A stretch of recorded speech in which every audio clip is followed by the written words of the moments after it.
quelles attentes pour ses frères et sœurs qui sont allés de l'autre côté du pays? En tout cas, Blériot a parlé de diaspora, peut-être moi je parlerai de plusieurs diasporas. Oui. Vous savez, lorsque les Camerounais vont à l'étranger, au-delà des problèmes de nationalité, il y a ceux qui trouvent que le Cameroun c'est un enfer, c'est un pays pourri et qu'il est question de partir. Ils n'attendaient plus rien du Cameroun. Vraiment, ils sont partis. Et le pays d'accueil devient pratiquement le leur. Ils font tout pour s'intégrer là-bas et ils vont vivre justement leur vie. Bon, il y a justement ceux qui sont de l'autre côté, mais qui sont attachés à leur terre, qui sont attachés à leur famille laissée ici au pays, qui sont même attachés au 237, au vert ou jaune. Et justement, étant là-bas, si on prend le cas de l'Occident, étant là-bas, ils pensent faire un certain nombre d'investissements. Vous voyez bien, il y a le confrère qui a évoqué ces problèmes administratifs qui sont déjà graves pour nous-mêmes, qui sommes ici sur place, lorsque nous nous lançons dans un certain nombre d'investissements. Et vous comprenez un peu le regard maintenant qu'on peut jeter sur ceux qui sont de l'autre côté, d'autant plus qu'on a toujours pensé qu'ils vivaient dans des espèces d'Eldorado où on ramasse de l'argent. Donc quand ils viennent ici, ils sont doublement arnaqués que les Camerounais qui Ils sont pratiquement taxés. Voilà, que ceux on qui les vivent taxe. que ceux qui vivent sur place au pays. Je connais une dame qui a tout abandonné ici à Douala. C'est un exemple parmi tant d'autres. Elle était arrivée avec un conteneur, avec du matériel médical. Et pendant qu'elle avait tout dédouané, elle est arrivée ici à Yaoundé, elle attendait le conteneur.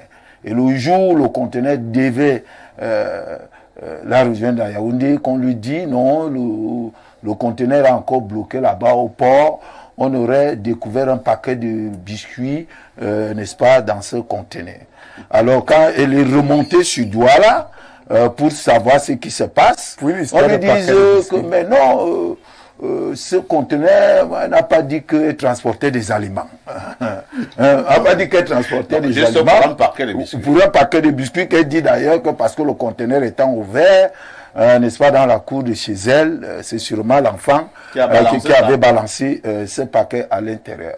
Et pour cela, on lui a dit quand même qu'il fallait donner 200 000 francs. Alors elle m'avait appelé au téléphone pour me le dire.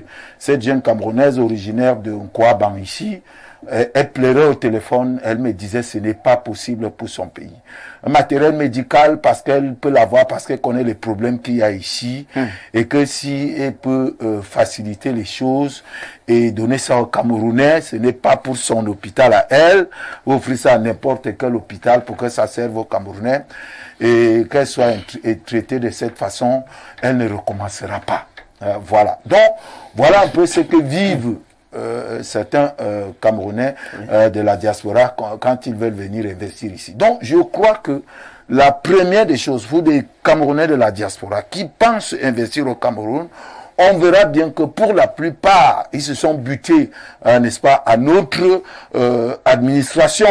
Notamment quand c'est des dames, il faut qu'on couche avec elles. Oh là là. Elle n'est plus dans cette... Elle ne comprend pas qu'on lui dise que... Et parfois, elle est même encouragée. N'est-ce pas, par son environnement, pour lui dire oui, pour que ça passe. C'est comme ça que ça se passe. C'est comme ça que ça se passe ici. Il faut un pourcentage. Oui, tout à fait. Maintenant, il y a ce décalage que j'évoquais plus haut des Camerounais également de la diaspora. C'est que quand ils sont partis, ils commencent à réagir tout de suite comme si ils ne se rappellent plus de la mentalité de Parfa ici, ils ne se rappellent plus de comment Lazare Zambou fonctionne, ni de Blériot, ainsi de suite. Donc, à la fois aussi, ils se font arnaquer. Parfois même pas les membres de la famille. Il y a ceux qui veulent investir dans l'immobilier. Ils sont dans des pays développés.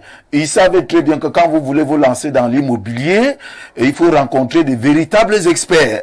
Mais souvent, ils continuent un peu dans le bricole. C'est qu'étant là-bas, ils pensent qu'ils peuvent envoyer l'argent à n'importe qui, envoyer des grosses sommes d'argent Parfois, quelqu'un qui n'a jamais touché le million, on pense envoyer à celui-là des millions parce qu'on veut construire une maison.